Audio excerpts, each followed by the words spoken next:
মমতা বন্দ্যোপাধ্যায়ের আমলে পশ্চিমবঙ্গে চুরি এবং দুর্নীতি শিল্পে পরিণত হয়েছে।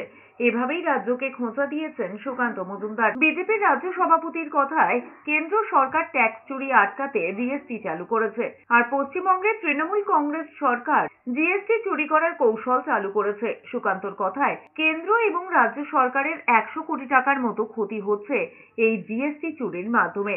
উত্তরবঙ্গ দিয়ে যে সমস্ত গাড়ি ঢোকে তাদের থেকে ভুয়ো বিল বানিয়ে জিএসটি নেওয়া হচ্ছে, আর এই সমস্তর মূলে রয়েছে তৃণমূল কংগ্রেস নেতা বিনয় বর্মন এবং ধীরাজ ঘোষ। অনেক ক্ষেত্রে দেখা যাচ্ছে আদিবাসীদের জমি এই সমস্ত নেতাদের নামে হয়ে গিয়েছে। সুকান্তর বক্তব্য, ধীরাজ ঘোষ রাজ্য সরকারের জিএসটি চুরি করছে, তার স্ত্রী মাটিগাড়া রাজ্য সরকারের জিএসটির এসটিও অফিসার।